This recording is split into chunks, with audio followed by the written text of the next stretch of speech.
Have you ever felt like your struggles were just holding you back? Well, today, we're going to dig into the ancient text of Isaiah 53 to uncover this incredible framework that completely reframes that whole idea.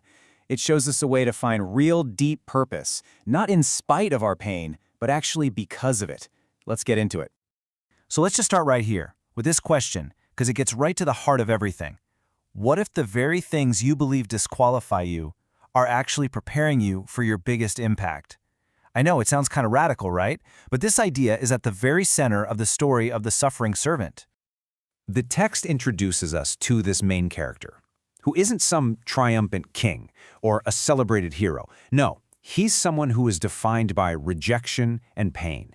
And this presents this huge paradox that we're going to unpack. How can somebody who knows so much sorrow actually give us a blueprint for our own strength? Okay, so an unlikely hero's portrait. Before we start pulling out all the modern-day lessons, I think it's so important to understand where this whole idea comes from. This isn't some New Age concept. This is an ancient text with a truly remarkable history. 700. That's the key number here. The prophecy in Isaiah 53 was written over 700 years before Jesus Christ was even born. Just think about that for a second. This incredibly detailed description of a suffering hero exists 7 centuries before the person Christians believe actually fulfilled it. And you might be asking, how can we be so sure? Well, we know this with amazing confidence, thanks to discoveries like the Dead Sea Scrolls. You see, back in 1947, they found these ancient manuscripts that had a complete scroll of Isaiah. And here's the wild part. When scholars compared it to our modern Bibles, the accuracy was nearly perfect. This confirms that the prophecy has been kept safe through the centuries, giving it some serious historical weight. All right, so the purpose of the pain. If this servant suffers so much, what's the point? This is where the whole story shifts from being just a tragedy to being about redemption. The pain isn't random. It has a very specific, world-changing purpose. At the very heart of this is an idea called substitutionary sacrifice. The easiest way to think about it is like this. Imagine someone steps in and pays a massive debt that isn't theirs, a debt you could never pay, just so you can go free. It's this act of substitution that completely transforms the servant's suffering into a source of healing for others. And the text draws this really clear one-to-one connection. Our failings are met by his suffering, our wrongdoings by his wounds. You see the pattern, right? His pain isn't for himself. It's directly tied to healing other people. It's presented as this powerful, voluntary exchange. Okay, so we've got the history. We've got the big idea.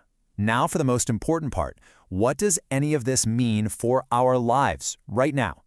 We're going to break down 5 life-changing lessons from the suffering servant that you can apply to everything from handling rejection to finding meaning in your own hardships. So here's our roadmap. We're going to look at unimpressive packaging, the price of principle, choosing to carry burdens, the power of silence, and finally, healing through hardship. Let's jump into that first one. All right, lesson 1. The prophecy says the servant had no beauty or majesty to attract us.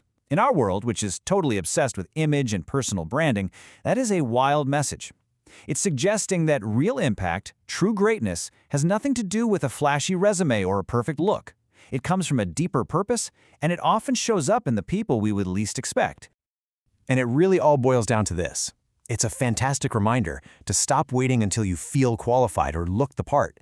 You know, so many of the most influential people in history had really unimpressive beginnings. They weren't driven by their image. They were driven by their purpose. On to lesson 2. The text says the servant was despised and rejected. But here's the critical part. It wasn't because he did anything wrong. It was because he stood for a truth the world just wasn't ready to hear. This challenges us to totally reframe how we see rejection. What if it's not a sign that you failed, but actually proof that you're committed to something important in a world that would rather you just keep quiet? So if you're feeling that pushback because you're standing up for what's right, or you're choosing the harder, more ethical path, this principle says you shouldn't get discouraged. In fact, that friction might just be the clearest sign of how important your mission really is. Lesson number 3. The text says, surely he took up our pain and bore our suffering. You got to notice the language there. He took it.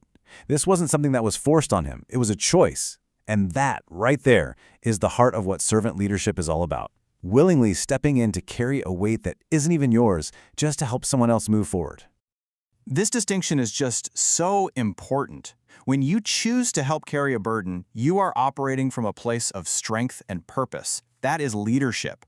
But when you feel like burdens are just being piled on top of you, that leads to a feeling of powerlessness, and that's victimhood. The choice makes all the difference in the world. Lesson 4 is a tough one for a lot of us. When he was falsely accused, the text says the servant did not open his mouth. Now, what's our first instinct? It's always to defend ourselves, right? To win the argument. But this suggests a completely different kind of strength, strategic silence. It's having the confidence to let your character and the quality of your work be your ultimate defense. And that is often way more powerful than anything you could say.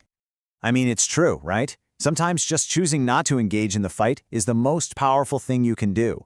It shows a level of confidence that no verbal argument ever could. And all of this builds to our final and maybe the most profound lesson of them all. The text says the ultimate purpose of the servant's pain was for healing others. By his wounds we are healed. This idea has the power to totally transform how we see our own suffering.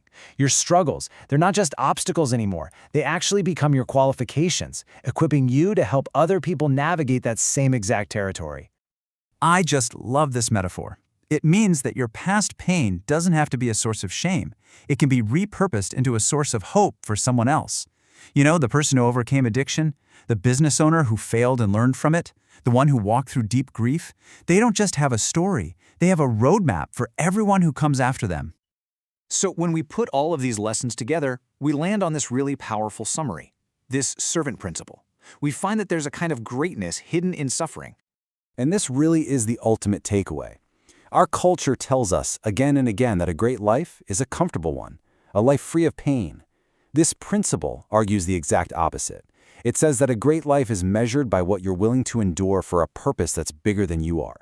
In this way of thinking, meaningful suffering isn't a weakness. It's the very definition of a life well lived. So I'll leave you with this final thought to really chew on. Look at the challenges that you've faced, or maybe the ones you're facing right now, and stop seeing them as just burdens you have to get through. Start asking this question: how might this very struggle be the training ground for your greatest contribution to others? Because your deepest pain could be the wellspring of your greatest purpose.